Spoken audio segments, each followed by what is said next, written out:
we're gonna check this video out. This is an interview from the Congolese racist lady, Joy Reid, right here, baldy, with a giant forehead that's just so sloped, and on top of that, she's blonde. So racist against white folks, this, that, and the other, and you're Congolese, but you're gonna have blonde hair. This was an interview because Kamala Harris has a book coming out. Actually, I think the book is already out at this point. This is September 29th, so the book is already out. So she's on this book tour. Strangely enough, the book is not about her 1,000 days in office as vice president. The book is about 107 days of her running for the presidency of the United States. So this was a 36 minute plus interview. And I just decided to grab this particular part to do a reaction to. So number one, the obvious thing is, if we look right here, this is supposedly the book, right? So Joy Reid shows you that she was just so interested and just so prepared to where she put 1.6 million sticky notes inside the book for poignant points that she wanted to address. What do Democrats do? Do they virtue signal? Do they put things in front of your face that they think you want to see to keep you at bay? She was prepared, and she was really interested in this book. And so this is why she put all these million sticky notes here, right? Besides her obvious contradicting appearance, with all the face cake on, this, that, and the other. So let me move myself out of the way right here. That's not it. Hold on. We'll do this. That's fine. Okay, stop it. Act right, damn it.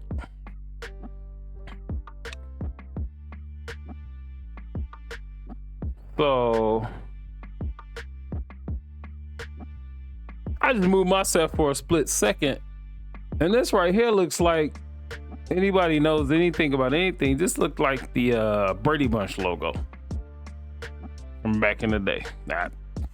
I haven't looked back at it. That is just the first thing. It's a raw reaction. This is just the first thing that it reminded me of, was the Brady Bunch show, which the Brady Bunch was a comedy show, which means we don't take comedy seriously, but comedy has a point to it. It's true to a certain point. That's why it's funny.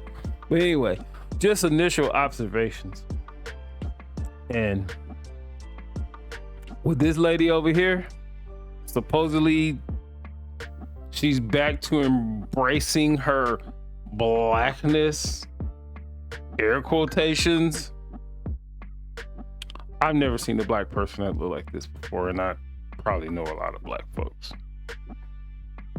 So I'm gonna move myself back a little bit, if this fucking thing would ever act right.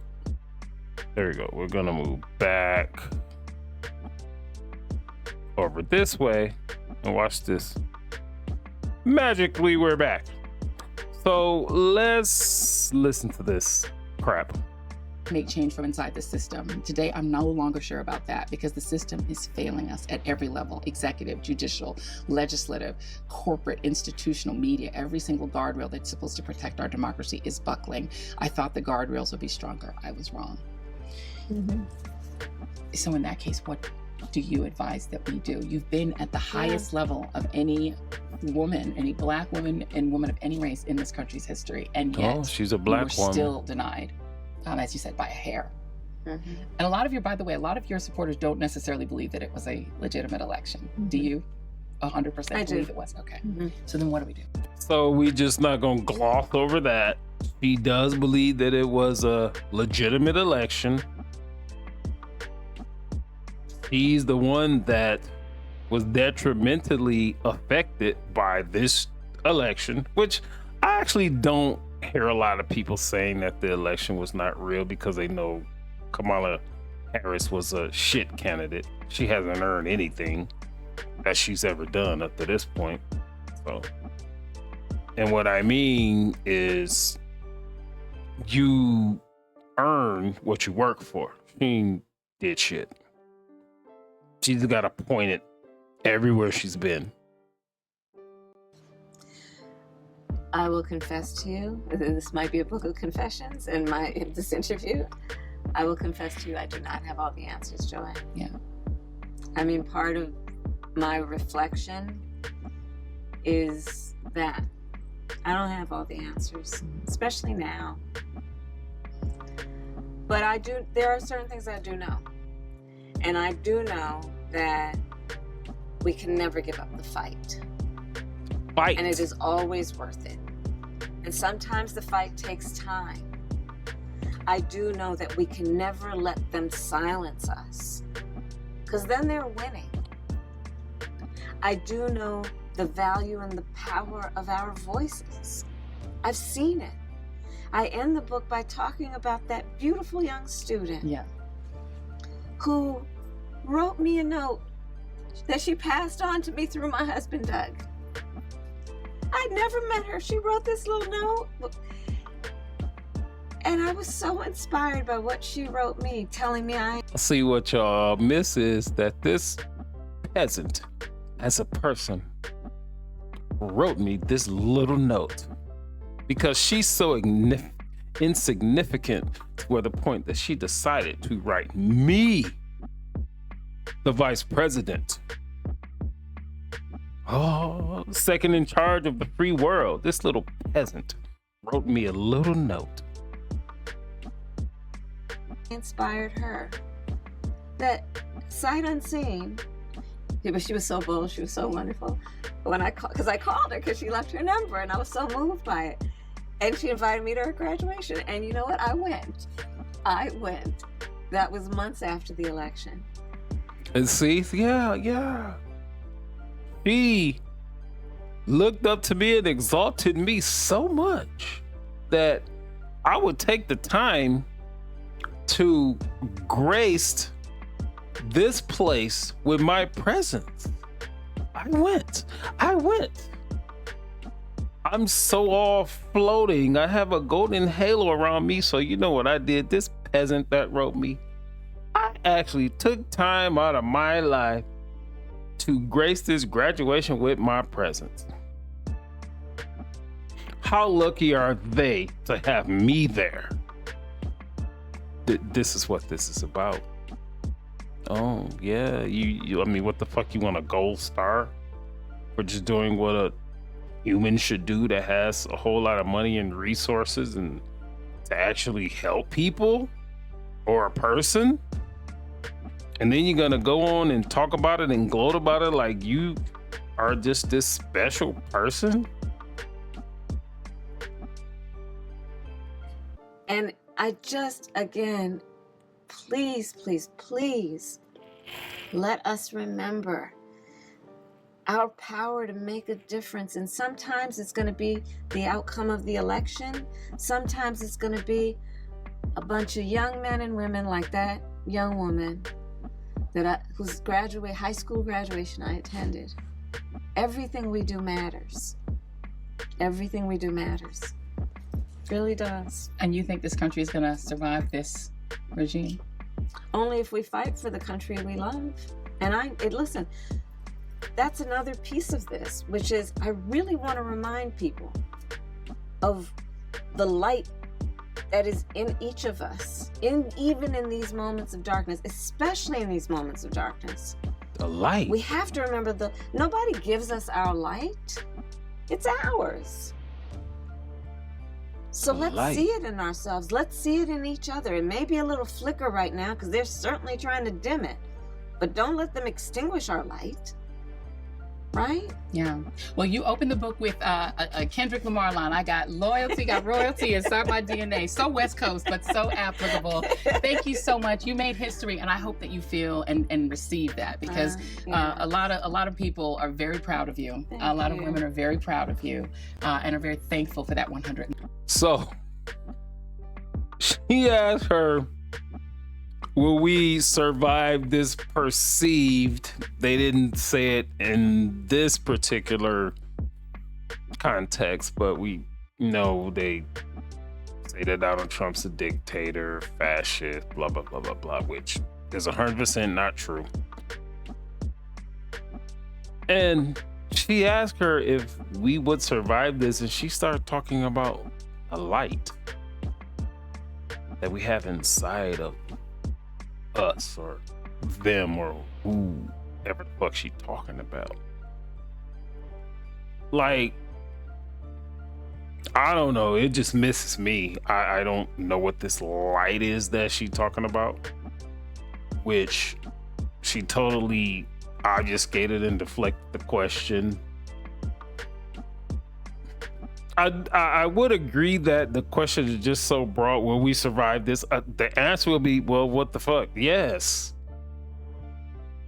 Because we're not even in the state that the Democrats said before Donald Trump got in office. He's going to put black folks back in chains, and he's going to be a dictator on day one. All your rights are going to be taken away. Women will start to lose rights, and the economy is gonna go into the tank, and because he wants to do with the budget and all this, the other planes are just gonna start falling out of the sky because Elon Musk bought Twitter and X. Your hate speech is just gonna ruin everything. This is some of the things that all these Democrats said.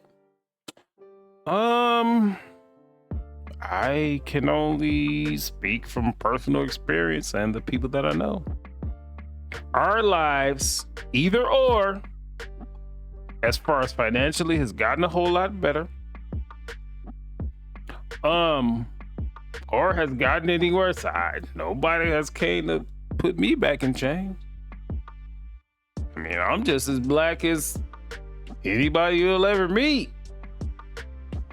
I don't like subscribe to like FBA Foundational Black American, but as they define it, I'm part of that. I was born in this country. Trace my lineage back to at least 7 generations, back to the 1800s. Yeah, I'm good. My family's good. So. But then this lady gets on here and talks about the light that we have inside of us. Don't let anyone dim that light. What a whimsical, delusional, fantastical non-interview. This was not an interview. 7 days. Well, I'm very thankful to them, because this was a journey we were all on together. And from my team, who I dedicate my book to my team, everyone. Your team. It was a collective effort, and we are not done. That's the key line. We're not done. We're not done. Vice President, everybody's forever Vice President Kamala. Yeah, that was just a quick sum of that, and that was 36 minutes. I couldn't sit and watch something like this. It would be painful, but I think I probably should sit through it. I might at a later date, but even sitting through this little bit of whatever the fuck this was, it was hard. Not difficult, not impossible. you like the video, comment on the video, share the video. This is Mr. Info 5000.